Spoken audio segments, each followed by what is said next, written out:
Hey guys, Shadow Reviewer here. Well, this is it. My review of Mermaids Season 1.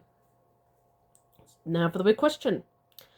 Is it a strong season for fans to get into? Or is it a lackluster sequel starter to H2O? It's good. Enough. Okay, so let's get into it. Starting off with the positives. Now, the original series had pretty much a basic plot. 3 girls become mermaids, and they have to adjust to their new lives while dealing with everyday problems. Simple enough. Mako Mermaids takes it a different approach.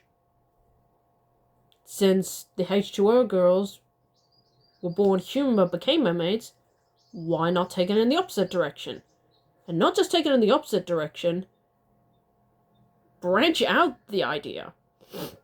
So we've got born mermaids, and keep this in mind, this is set a decade after the events of H2O, so them taking in Mako Island as their home is a pretty clever idea. And they adjust it as their home. It's a pretty sweet idea, and I like the lore that there's different variations of mermaids. Hell, in season 3 we get a Chinese mermaid, which, don't worry, I'll get to that season. I'll be getting to that season in January. But I like the lore here. It's a clever idea. Takes on a spin on the original premise, but takes in a different direction. That is pretty fun. And the digital effects are pretty good. I like the magic powers they have. Well, not exactly consistent. They take it in different directions, and yeah, I like that. The trident looks pretty good. I like the Mermaids. They look beautiful. Well, mine isn't exactly the freshest one. I am trying my best here. I tried to be as accurate as possible. And when it comes to the powers, they're pretty fun. Telekinesis, levitation, invincibility, the power of the Mermaids. It's got a pretty decent package. Now, I'll get into the characters. There are 4 characters in this series, in this season, that I actually like. And I'll start out with 2 of the 3. And yes, 3 of those 4 are mermaids. I'll start out with pretty much the best human character in this season, David. Honestly, this guy is an absolute sweetheart. Kind to Serena, a pretty decent dude, pretty good worker. And I like Rowan Hill's performance as David. He's a very sweet guy. He loves his job, and when he commits to something, he commits to it. Honestly, him and Amy Ruffle, more on her later, it's such good chemistry. And I'm glad they stick around for another season. So, keep it up, David. You're a great character. Now onto the mermaids. Starting off with Lila. Now, at first, I didn't like her at first. But as the season progressed, Lila became a really great character. Lucy Fry does a great job portraying Lila as, well, over her head, is a really lovely person. And when she wants something done, she does it because it's the right thing. And yeah, I'm bummed that she's not around in seasons 2 and 3. I mean, there is one line of dialogue that confirms what happened, but honestly, I want this character to stick around. Okay, and the other one, and particularly my favorite of the trio, Serena. Serena is an absolute angel of a human being. Kind, sweet, compassionate around others, and just an overall fantastic singer. Honestly, in my opinion, she puts Bella to shame. I mean, can Bella become a siren? No, but Serena can. And Amy Ruffle is fantastic. I mean, she's probably honestly, her acting is stellar. Particularly when she has to get emotional, she nails it. And now on to my fourth the fourth character, and pretty much my favorite character of the series, Rita. Carithe Atkinson's performance as Rita is honestly everyone needs from her. She's the best mentor character, she's wise, and she has a really sad backstory that I want to know more about. This is a character that should go on her own show. She is cool, I love her, and she's just absolutely compassionate. Even when the girls don't deserve it, she gives it to them anyway, because that's who she is. Okay, so that's the positives out of the way. Now onto the mixed aspects. The side characters are there. Now some of them are pretty good. I like Poseidon the cat, absolute beautiful cat. You got Carol, that's Eve's co-worker. She's fine. I mean, she had her moments here and there, but she was mostly just the love triangle between her, David, and Serena. Pretty much the fiddle. And I don't comment on this enough. Zach's parents are pretty decent people. I wish I'd gotten more, but more on that when I get to season 2. They seem like legit, really compassionate parents for Zach. And given what happens later, I like these two. Honestly, they kind of remind me of Emma's parents, or Cleo's dad, or hell, even Ricky's dad, for one. Kind, compassionate, and giving their children what they need in life. So, while Zach doesn't exactly, give them the compassion in return, I mean, he's not bad, but wish could be a little more respectful. Zach's parents are pretty sweet people. And then you got Serena's sister, Aquata.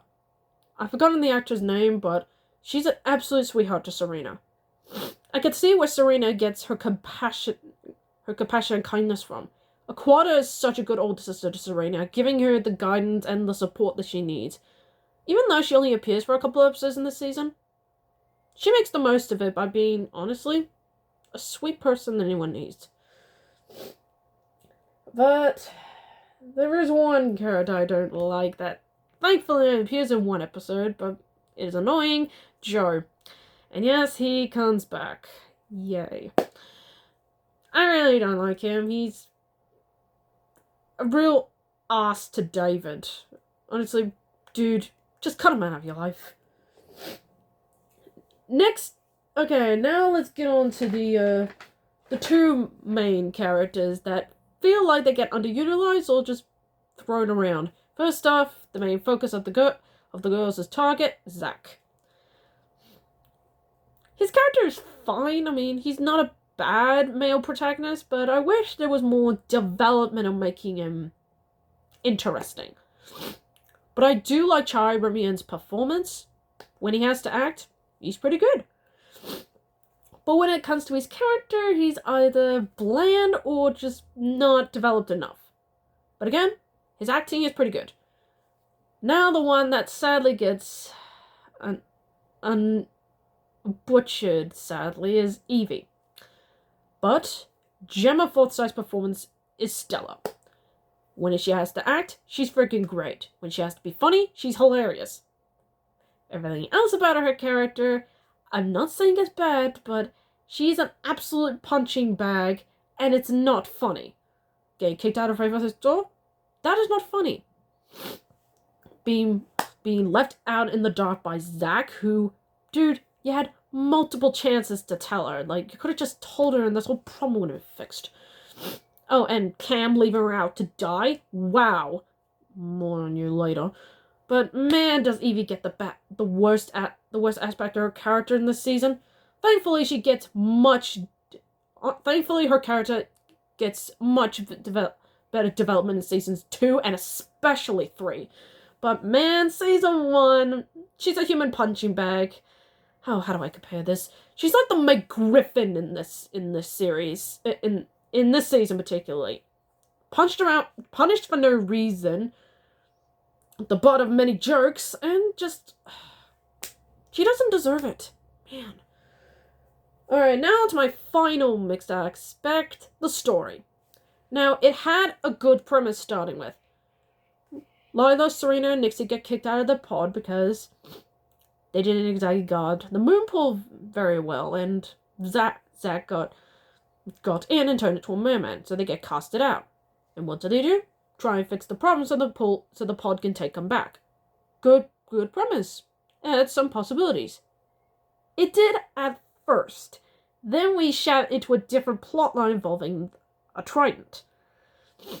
Now, while that is a really good premise, it feels like it tries to balance the two, but it doesn't work. I'm sorry, it really doesn't work.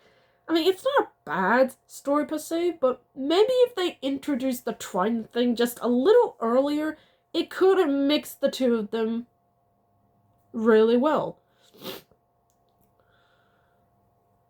Like, what if they knew about the trident from the beginning? Rita tells them the story. Then, during the next full moon, they could try and grab the trident, hide it somewhere, then take Zack's powers away, and boom, the problem's resolved. Oh, and also, destroying the trident will be killing two birds with one stone.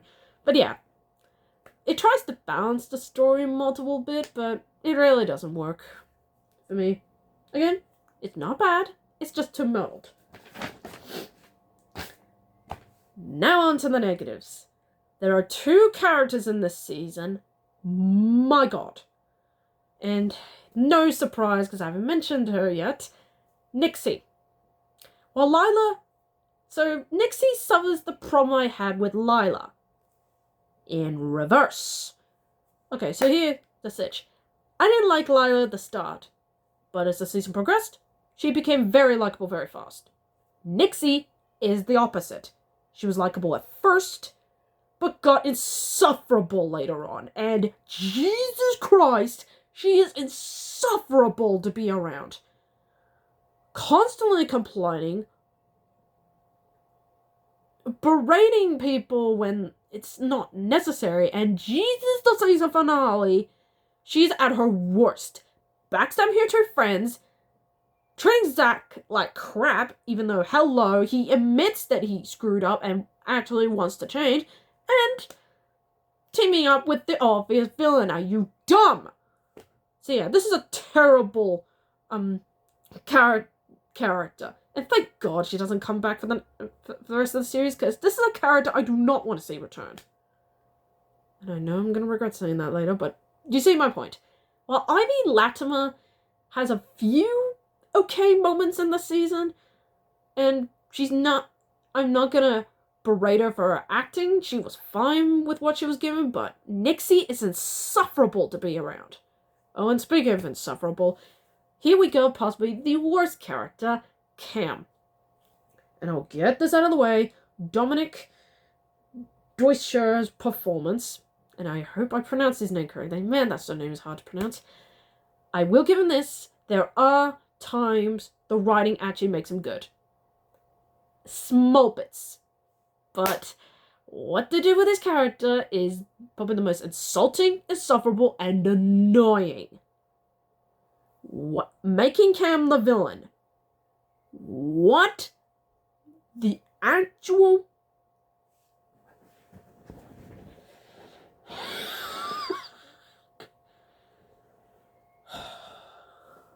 I mean, why?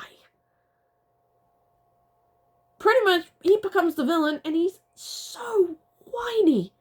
Now, given the villains in the original series, they were subtle.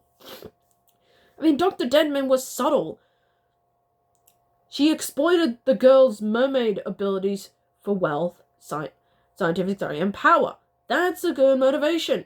Charlotte wants to become the powerful mermaid in the world. That's fine, and Brittany Bryans did a great job in that. Sophie was kind of a minor antagonist, but at least she was subtle. Cam is none of those things. And before you say I'm picking on him because he's a dude, no. I'm picking on him because they make him so annoying to put up with. I can't stand whiny villains. Unless they make me laugh. But he does not. He annoys me and I want to punch him. Oh, God. Thank God he gets redeemed in season 2, because if this is the start of the character in the series, God help us all. So yeah, nothing against Dominic Deutscher, but Cam is annoying and possibly the worst villain in the series to date. Once again, thank God he gets redeemed, because, God. So yeah, is this season bad? No. Does it have its problems? Sure. Is it the worst thing ever? Hell no. I just think it's the weak start to the series. But thankfully, seasons 2 and especially 3 do get a lot better. So I can't wait to do that. And that's the end of the video, folks. I hope you like it. Give me a thumbs up, like and comment, subscribe, and I hope to get my videos out like this. Speaking of which, this Sunday, I'm going to be looking at Mako Mermaids Season 2, Episode 1, The 7th Cycle. And I hope it's a great... Oh, who am I kidding? I can't wait to start Season 2. Pretty much Season 2 is pretty much... gets a lot better, and I can't wait to start. Until then, I'm the Shut Up Reviewer, signing off.